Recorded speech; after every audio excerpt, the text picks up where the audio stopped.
What's up mga kaibon? Welcome back again sa ating YouTube channel. At ngayon sobrang init tapos tanghaling tapat. Yan, ang init oh. Kita nyo ba? Init. So last week ulan ng ulan tapos ngayon sunod-sunod na init naman. Tapos di nga rin pala ako nakapag-vlog dahil may mga ginawa tayo. Nag-basketball ako, tapos nag-jogging ako kahapon. Tapos pagkas ko mag-jogging, nagpintura ako ng flight cage. Pininturahan ko siya ng kulay itim dahil yun yung next na vlog natin tungkol sa flight cage. Pero for this video muna mga kaibon, uulitin natin yung pagge-gender ng African lovebirds gamit ang pendulum. Dahil nga nung gumawa tayo ng video about sa pagge-gender ng African lovebirds, marami nagsabi na ginagalaw ko daw yung kamay ko nung pinakita ko yung pendulum. Mga kaibon, hindi lang stable yung kamay ko noon dahil mahirap yung pwesto natin noon. Pero ngayon ipapakita ko sa inyo kung totoo bang gumagalaw nga o ako lang yung nagagalaw ng pendulum. So mga kaibon, kung bago ka sa aking channel, wag mo muna kalimutan mag-subscribe at hit mo notification bell para lagi ka ma-update sa mga videos natin. So wag na natin itong patagalin pa, let's go!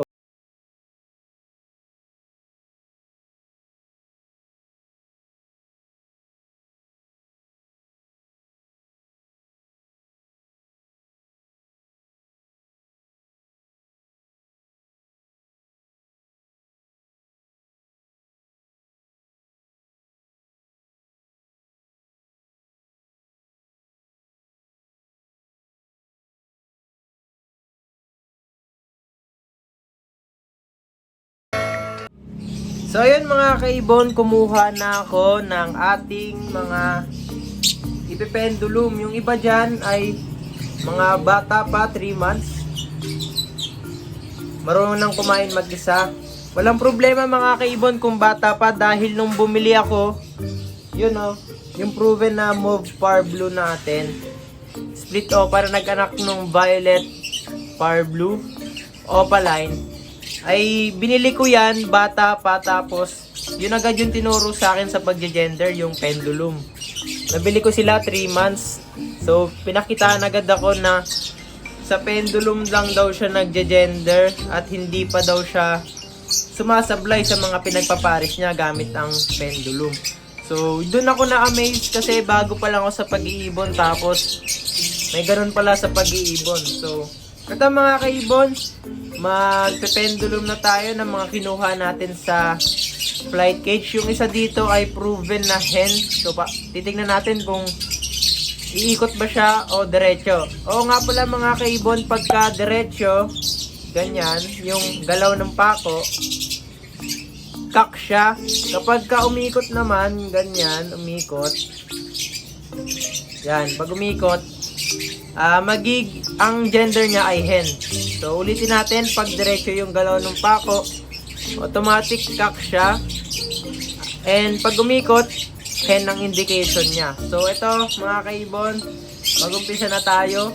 Kuha na tayo ng ating i-gender. So unahin natin to mga kaibon, itong bata pa. Yan.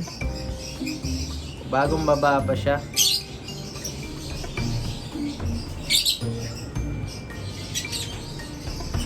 So ito mga kaibon, tignan nyo maigi kung magalaw ba yung kamay ko o kung sa akin ba galing yung paggalaw nung pendulum.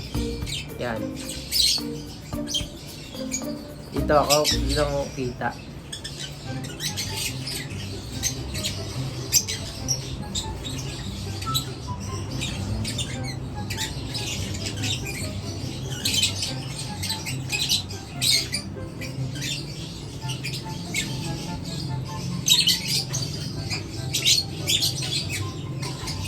So, diretso siya mga kaibon, no?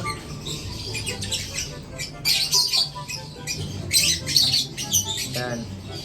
So, ayun. So, ulitin natin mga kaibon kung kak ba talaga siya. So, para sigurado tayo, ulitin natin ng mga ilang beses. Yan. Tingnan ko kung kita sa camera.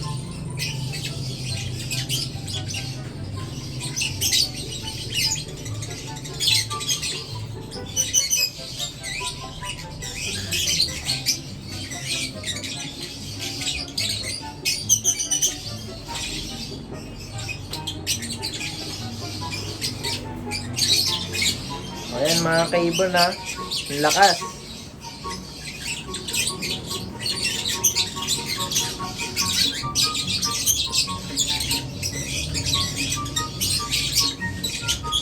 O yan, kak talaga siya. So, ulitin pa natin ng isang beses pa.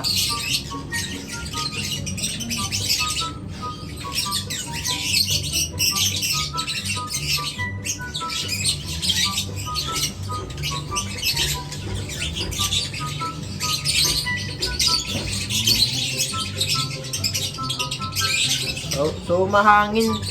Malakas yung hangin. So, patigilin muna natin. So, ayan.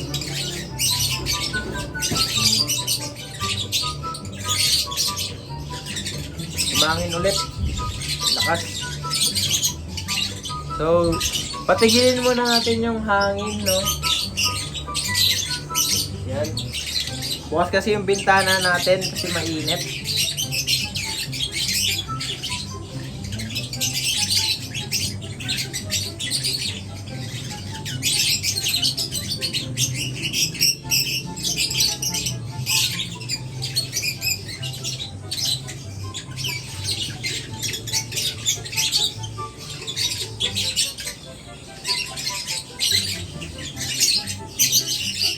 So ayun mga kaibon, hindi ko talaga yun ginagalaw ha. Kitang-kita nyo na. So kukuha pa tayo ng ibang isa-sample natin para so siya, kak siya. And then, kinakapa ko rin yung pelvic niya. Masikip naman. Pero bata pa kasi siya kaya medyo malambot pa. Pero yung pelvic niya, dikit na talaga. Yan.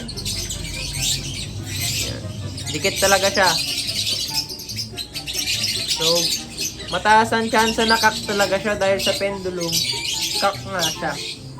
So, kuha pa tayo mga kaibon ng isa pang sa-sample natin. So, ito, si Yoru ito, kung nakikilala nyo siya, pinangalanan natin siyang Yoru, yung opaline natin na yan. So, big size siya. O nga pala mga kaibon, wag muna kayo mag-iisip ng gender dahil nakaka-apekto yun sa paggalaw nung pendulum. Yun yung sinabi sa akin nung nagturo sa akin na pag nag-iisip ka ng gender, may chance na yun talaga yung sundin niya kahit hindi yun yung gender niya. Dapat wala ka munang iisipin na gender. So yung unang ginender ko, bata pa siya. Wala akong iniisip doon dahil di ko pa alam kung ano talagang gender niya dahil bata pa siya. Ito rin bata pa, si Yoru. So, di pa natin talaga alam kaya wala pa tayong clue kaya wala tayong naiisip kung anong gender niya. So, may nag-comment din sa atin mga kaibon nung about doon na totoo raw yun pagka nag-iisip ka ng gender, yun daw yung lumalabas. So, wag lang daw talaga kayo mag-iisip ng gender. Yun yung sabi nung nagturo sa akin. So, ito, si Yoru. I-gender na natin siya. Yan. So, mahangin pa, lakas. Yun ang lakas ng hangin. So, kaya mawala yung hangin para masigurado tayo. Siya, medyo wala na.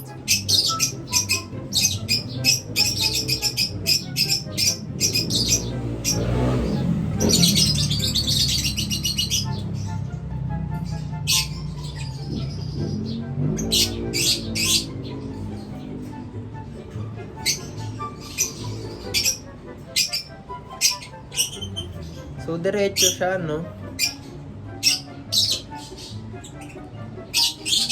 So, ulitin pa natin, no? So, bata pa kasi siya. So, dumidiretso siya, no, mga kaibon? So, ulitin pa natin. So, try naman natin dito nakaharap.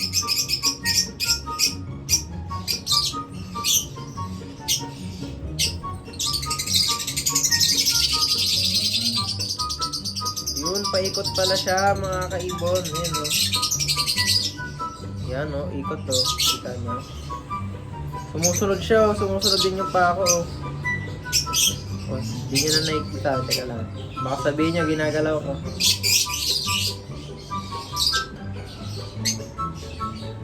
Mingikot siya mga kaibon. Bilog yung movement niya. So, inahangin yung electric fan din. Yan. Pero umiikot siya, oh. Oh, oh. Ang lakas na ng ikot niya. Hindi ako yan, ha. So, hen nga siya mga kaibon dahil so ulitin pa pala natin para 3 beses para sure mga kaibon. Nung una kasi dumiretso. So siguro dahil nung una kak yung genender natin. So ito pampasigurado pangatlo.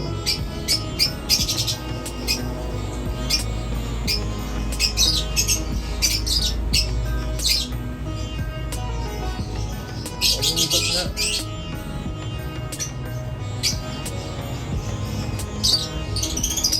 Stop ulit natin. Ulitin natin.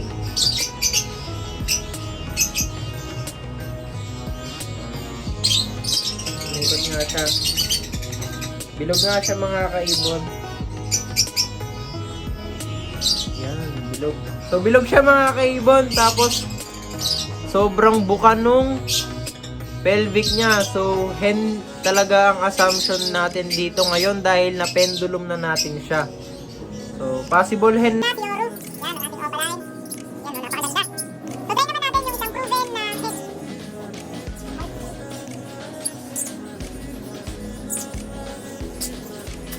Ah, sakit naman ang siya. So, ito yung blue opaline natin na proven. Bugbog na yung daliri ron, sakit mga gas. So, pero try natin, no? Para makita nyo. Huwag lang sana tayo kagatin, no? Ayoko na mga kaibon. Pero nung unang galaw nung pako, paikot na siya. Ang sakit mga kaibon. Pagkakagat tayo. So, kukuhanin na lang natin yung isang sex link hen kung na painakay natin dito. So, tignan natin kung totoo ba talaga itong pendulum na to o sinungaling lang ako.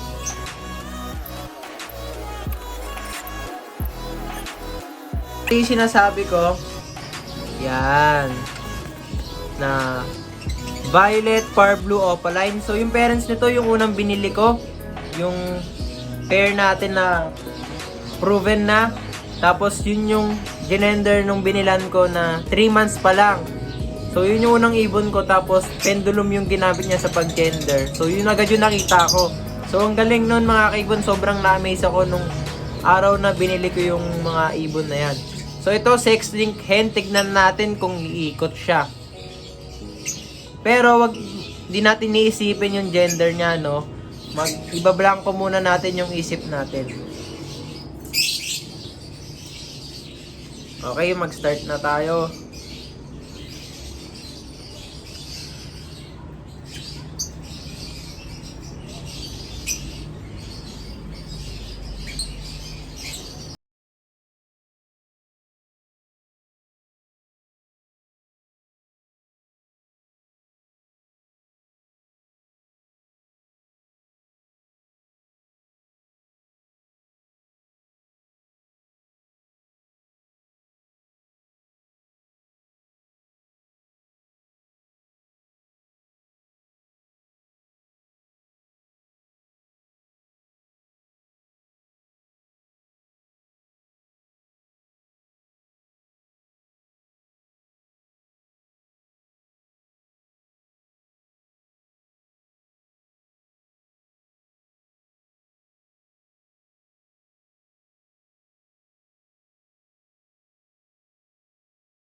Ang lakas.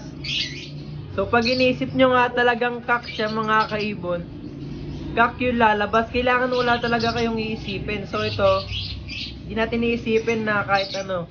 So pero kanina nag-hen na siya nung wala tayong inisip. Kasi nga sex link hen siya. Ang parents niya ay split opa at normal hen. So ito, ulitin natin na side view naman.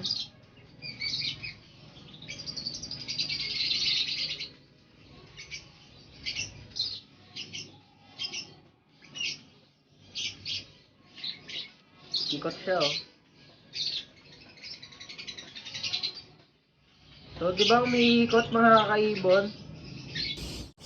So, yun mga kaibon, nakita nyo na kung ginagalaw ko ba o hindi yung kamay ko at kung paano nga ba gawin itong pendulum sa pag-gender ng African lovebirds natin. So, kitang-kita nyo naman na tumatama naman yung galaw ng pako na yung sex link hen natin ay paikot at yung proven hen natin ay paikot. Kapag kak naman mga kaibon ay diretso. So yun yung indication ng pag-gender ng gamit ang pendulum. So tinry nga natin siya sa sex link hen nang wala tayong inisip muna. So umikot, 'di ba?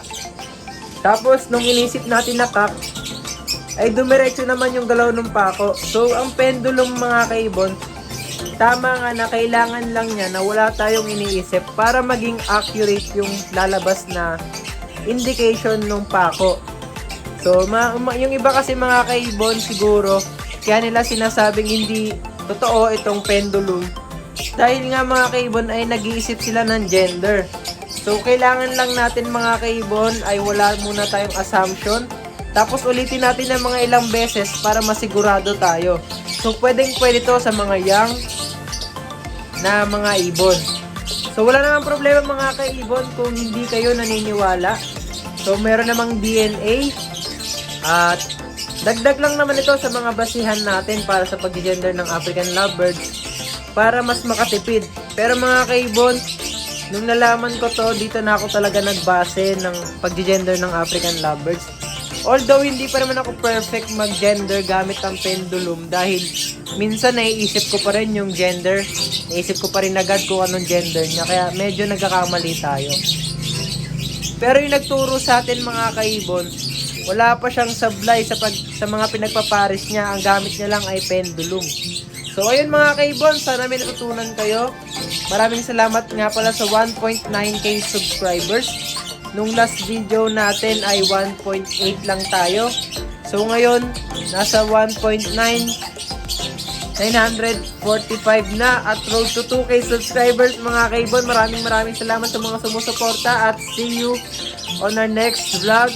Don't forget to like, comment, share, and subscribe. God bless and peace.